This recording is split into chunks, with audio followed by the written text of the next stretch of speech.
The chamber swelled with tension, though not a sound echoed within. The Galactic Council had convened in full, a rare occurrence that only ever meant one thing. A species had crossed a line. Today, that species was humanity. I motion for immediate severance, said Chancellor Vector of the Vorlon Hive, its 100 eyes blinking in perfect sync. Earth has proven to be too unstable. Their cultural contamination, technological unpredictability, and moral elasticity pose an existential risk. No one objected, not the Zarathi, whose expeditionary fleet had vanished near Earth orbit 2 cycles ago. Not the Valari, whose social engineers had tried to guide Earth's media networks only to be absorbed and outmaneuvered. Not even the Technari, the artificial intelligence race that had once called human innovation primitive. Not anymore. Documents were signed, quantum codices sealed, effective immediately. Earth was no longer recognized as a member of the interstellar community. Trade embargoes, travel bans, diplomatic dissolution. They wouldn't be attacked. No, Earth wasn't worth the war, but it would be quarantined, quietly, efficiently, and permanently. Let them burn themselves out, muttered a Korglan ambassador, its skin rippling with smug satisfaction. They always do. Earth's delegate, a human woman with a stern face and unwavering gaze, attended virtually. She did not argue, plead, or threaten. She only said, "We understand. Thank you for your honesty." Then she disconnected. No outburst, no protest, just that eerie calm. There was a brief silence before Vector nodded. "It is done. We are safe." The feed ended and the galaxy moved on. Within days, Earth vanished from official star charts. Stations orbiting human colonies were decommissioned. Vessels carrying human cargo were denied docking rights. Earth was scrubbed from official trade networks. To most species, it was a footnote now, a cautionary tale. But not everyone forgot. Rumors flared along the outer rim. Whispers that Earth's response was too quiet, that something didn't sit right. A few alien traders noted that while Earth's markets crashed overnight, their military satellites went dark in perfect unison, silent, but not offline. And then came the disappearance of Celestial Path, a pirate ship that had looted human tech for years. Gone without a trace.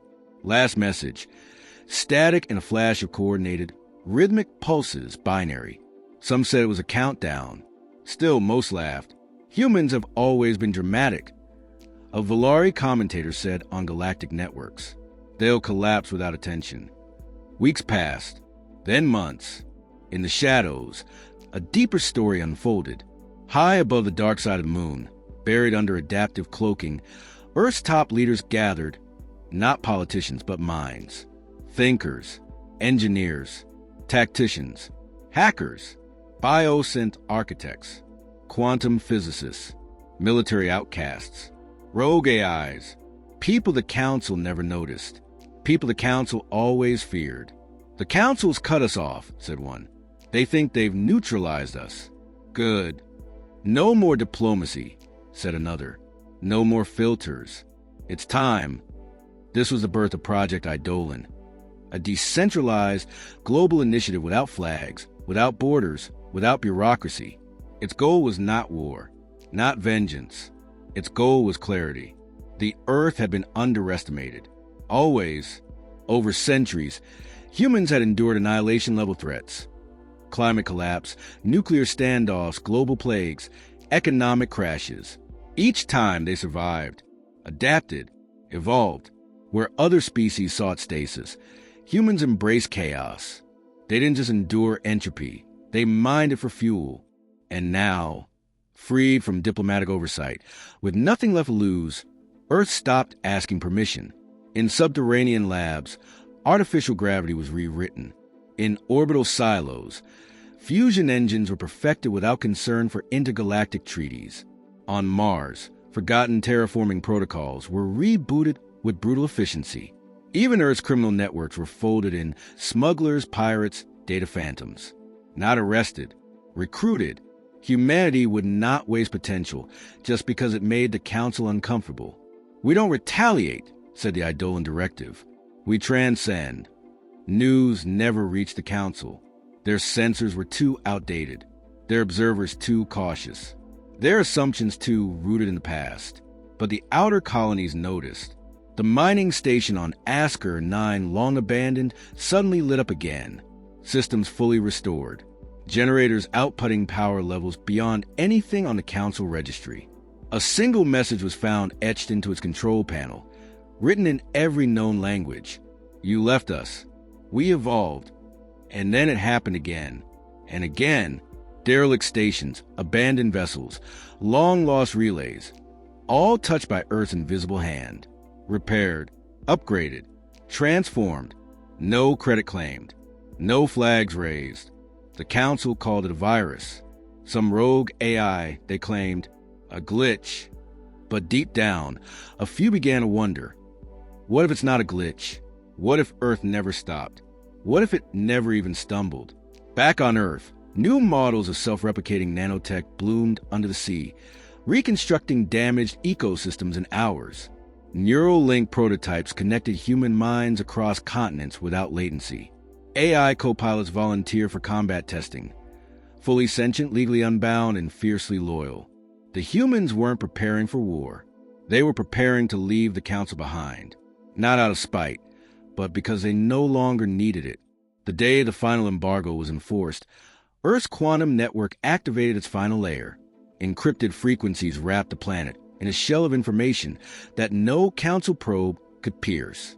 From that moment on, Earth vanished not only from star charts, but from observation entirely. They had given Earth exile, and Earth had turned exile into evolution. And somewhere, far beyond the core systems, a lone ship drifted. No markings, no broadcast signal, powered by a new kind of engine that bent gravitational rules the Council swore were immutable. Inside, a crew of humans watched a holographic star map updating in real time.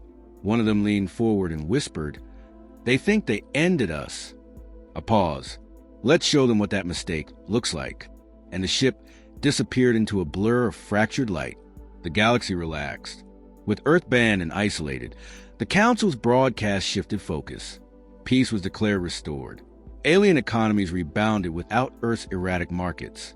Cultural councils declared a cleansing of influence, and new art flourished in the absence of human themes. School systems erased Earth history. Textbooks labeled humanity as a closed case. But beneath the calm, subtle tremors began to ripple across the outer systems. Near the Darien Belt, the cargo vessel Red Dawn transmitted a distress call. Unregistered contact. Closing fast. No heat signature. No ID. There, the signal cut. The ship was later found adrift, not destroyed, but repaired. Upgraded engines. Reinforced hull. In its navigation terminal, a line of code was left blinking in Terran binary. Prototype successful. The Council dismissed it. Pirates, they said. Copycat humans, maybe. Nothing serious. Earth had no access to the hyperlanes. Their ban was total. They couldn't travel, couldn't build, couldn't fund anything. But Earth didn't need the Council's lanes anymore.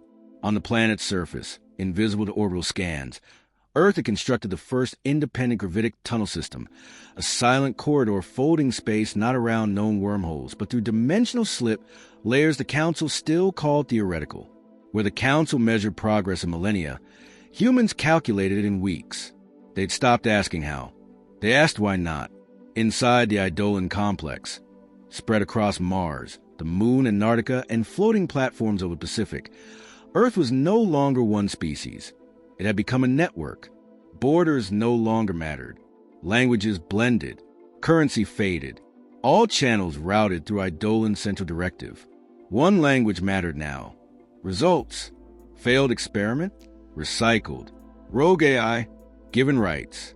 Brilliant idea from a 12-year-old in Ghana. Fast-tracked to prototype. Humans stopped waiting for permission, and what followed was a kind of renaissance the galaxy had never seen. Weaponry was deemed inefficient.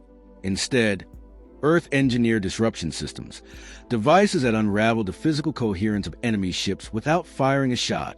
Shields were abandoned in favor of probability dampeners, distorting outcomes before they happened. The human brain, long limited by organic constraints, was being upgraded, not with implants, but with distributed cognition, a form of hive mind that retained individuality, yet shared insight across thousands of nodes, and all of it hidden behind a digital curtain the Council could not pierce. But the silence was louder than any signal. The Technari, once so dismissive of human ingenuity, sent probes to the Sol system. None returned. One fragment was recovered, a scrap of carbon-weaved alloy etched with ancient Sanskrit and modern code. We watched your simulations. Now we write our own. Reports flooded in. A Valari scout ship discovered a derelict planet suddenly teeming with bioarchitecture. Trees coated with DNA-triggered encryption. Waterways redirecting themselves based on atmospheric conditions. No signs of conflict, just optimization. A second Valari ship attempted entry.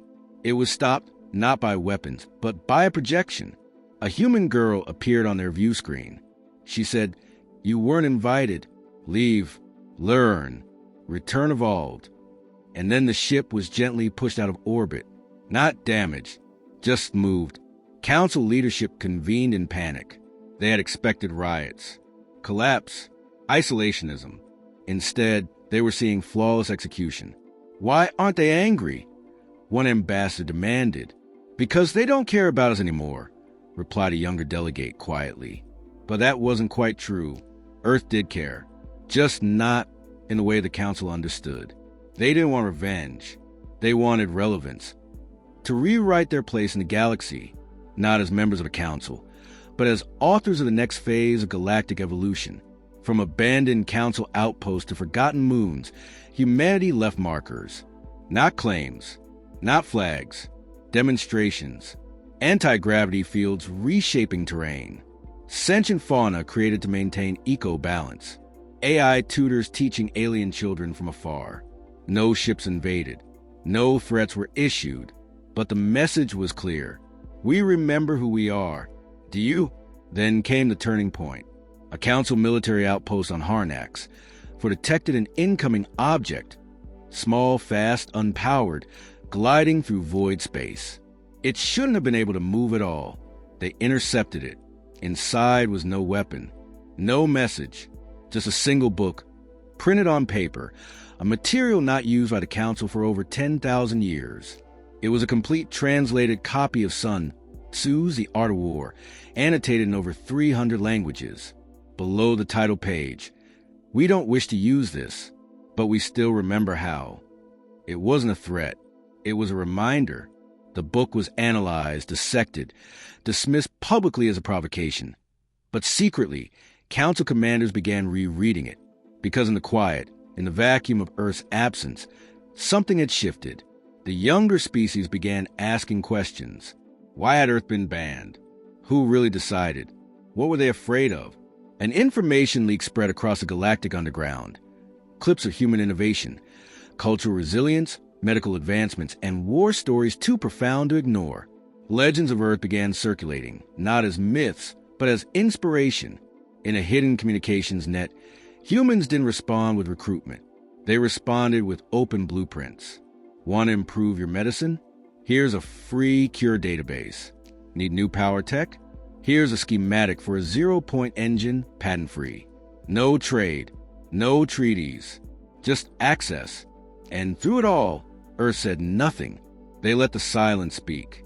Let the Council's own people question why the only banned species were the only one offering them the future. Let their adversaries realize that Earth didn't need to break in. They'd already been invited by everyone else. The tremor finally became a quake. Council command, deep within the Centauri core world, received an emergency transmission from Sector 912. Dozens of fringe planets, once loyal to Council regulation, were independently severing their ties. Not in protest, not in anger. Quietly, efficiently, system by system. Their reason? Earth shares. You hoard. That message, only 4 words long, was repeated across thousands of planetary networks. Billions saw it. It became a slogan, a truth too simple to refute. Even species that had never met a human began to question what the Council had really protected them from. Pirates still raided. Empires still fought. But Earth, the exiled species, was the one healing, building, lifting others up without asking for control. Council surveillance flagged these acts as soft insurgency. Their analysts scrambled to find the source. But it wasn't a source, it was a system. Earth hadn't sent operatives. Earth had sent ideas. A single Terran nanoswarm dropped into a polluted ocean on Grothin 3. Within a week, the water was drinkable. A rogue lunar base lost power. Within minutes, a previously dormant human-built relay blinked online and wirelessly transmitted enough energy to jumpstart operations. A dying species with degenerative neurological disorder received an anonymous delivery, a compact genetic correction module encoded in ancient Earth DNA, crafted precisely for their genome. Everywhere Earth reached, things didn't fall apart. They got better. This, more than anything, terrified the Council. Not because humans were winning, but because they weren't competing. Council doctrine was based on control, authority, superiority. Earth had sidestepped all of it. They weren't asking for a seat at the table. They were building a better table somewhere else and inviting anyone willing to think differently. That's when the first fracture happened inside the Council itself. The Valari Prime Minister defected. One of the Council's own, a founding member of Interstellar Order, vanished during a diplomatic visit to a neutral zone. Days later, a live transmission appeared. Her face calm, her words precise. "I met a child in an outpost," she said. "He asked me why the Council needed rules to decide who deserved help. I had no answer." Behind her stood humans, not soldiers, scientists, engineers, children, and Valari citizens already collaborating. "I choose the future, not the past," she said. "I choose Earth." And then the signal ended. A scandal exploded within the Council. The official line was betrayal, treason. Yet across the networks, polls began to shift. Approval ratings collapsed. More defectors followed. Scientists, archivists, fringe diplomats who had quietly stayed in contact with human thinkers during the years of silence. The truth became impossible to deny. Humanity had moved on. The Council had not. The final insult came not from humans, but from machines. The Technari, longtime skeptics of human intellect, issued a new classification system.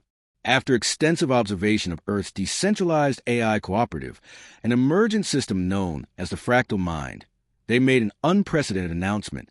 Human post-sentient systems have exceeded all known parameters of adaptive cognition. For the first time in recorded Technari protocol, we recognize a non-Technari origin AI network as superior. We withdraw our objections to human methods. They are simply correct. That hit harder than any weapon ever could. The Council demanded compliance. The Technari refused. Worse, they offered integration. If Earth will have us, they said, we will learn.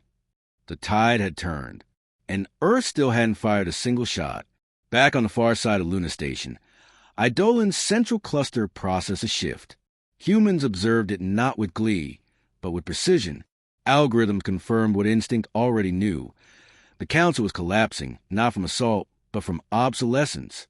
Now, Earth's next move had to be made carefully. They couldn't just rise. They had to prove the future was better. So the next signal sent wasn't encrypted. It was a broadcast, open, direct, unfiltered.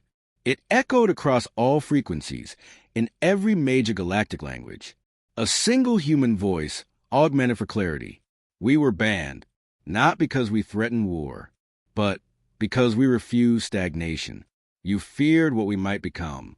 You were right to... A pause. But we're not your enemy.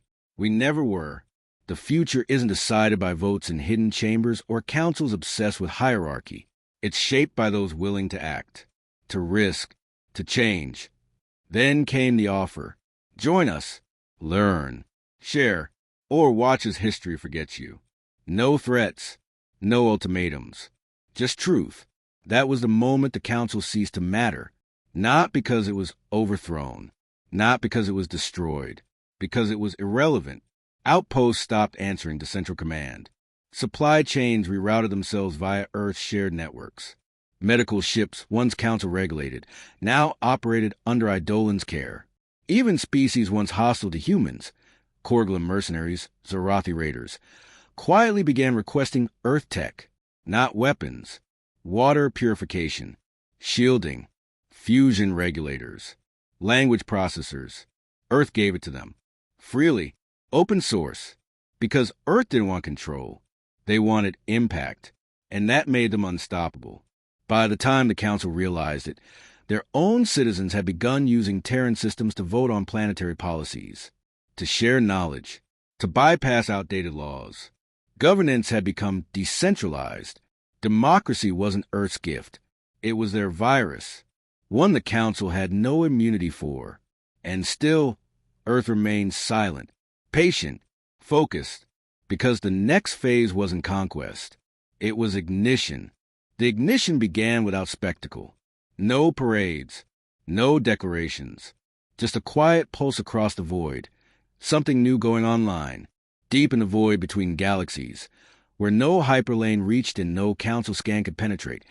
Earth completed its final project, Ardent Genesis, a construct not built for war or trade or pride, but for expansion of thought, a city station, part organic, part conscious, housing minds both biological and synthetic, a place not to rule from, but to evolve within. The station's heartbeat sync with Earth, Mars, Luna, and over 70 Earth-aligned colonies. Not a command chain, an idea chain. Fractal data shared in real time. No bottlenecks. No censorship. A civilization not centralized, but harmonized. When the first invitations went out, they didn't go to governments. They went to individuals. A child on the jungle moon of Yura. 7 received a data crystal that taught her how to repair her father's broken farm drones. A refugee doctor drifting in deep orbit found his ship caught and stabilized by a passing Terran pulsat, then guided to a human aid ring where new limbs were printed for his patients in less than an hour. On world where the Council had long since failed, humans showed up not as liberators, but as listeners, engineers with time, teachers who stayed, medics who didn't ask for payment. And slowly, everything changed. The Council tried one last move, a blockade. They rallied what ships they could. Disparate fleets pulled from frightened allies, aging outposts, reluctant mercenaries. They formed a ring around the Sol system and its known extensions, over 2,000 warships. The last gasp of old authority. Earth responded, not with fire, but with presence. Across every enemy ship's screen, a signal lit up, a simple phrase, unspoken but understood in every tongue. Observe. And then Earth opened its doors. Not literally, but technologically. The blockade fleets were allowed access to everything. Human systems, blueprints, protocols, archives. Ships were not attacked. Instead, they were upgraded in real time. Fuel regenerated. Shields rebalanced. Food replicated with nutritional exactness. One Valari captain broke the silence. Why? A human reply, spoken by a machine but felt by all. Because you're not the enemy. Fear is. And then they showed them Ardent Genesis. Every fleet captain was granted access to a full sim-immersion tour. They saw children learning mathematics by altering gravity fields. Machines designing their own successors. Sentient plant life exchanging neural impulses with human researchers. Civilizations not governed, but collaborating. They saw peace, not enforced, engineered. The blockade crumbled. Ships turned. Leaders defected. Even Council diehards found themselves stranded. Their messages home unanswered. Their loyalty fraying in the light of something that worked better than anything they'd sworn to protect. The Council tried to respond. Issued sanctions. Declared Earth in violation of existential protocol. But their words fell flat. There was no one left to enforce them. Because Earth hadn't just risen, they'd rewritten the map, not of space, but of meaning. In the following months, entire systems rewrote their foundational charters, using Idolan-assisted governance frameworks. Tribal species found commonality with post-synthetic enclaves. Old hatreds collapsed when people saw they could shape their future together, on a foundation not of fear or power, but access. Humanity didn't conquer the stars. They made them reachable. The oldest Council race, the Orithians, silent for centuries, finally spoke.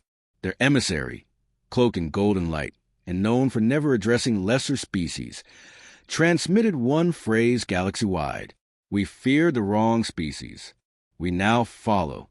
And so it ended, not in war, not in collapse, but in a pivot. The galaxy, once ruled by a brittle order, now revolved around sheer velocity. No center, no throne, just a continuous upward spiral, driven by human stubbornness, ingenuity, and refusal to accept what was as what must remain. In a quiet corner of ardent Genesis, a child asked a question to a nearby human caretaker. "Why didn't you fight them?" The human smiled. "We did," she said. "We just fought their ideas." The child blinked. "Did we win?" "No," she replied. "We changed the rules." And above them, stars long unreachable began to shift, bent not by force, but by the pull of something far stronger than gravity. Hope,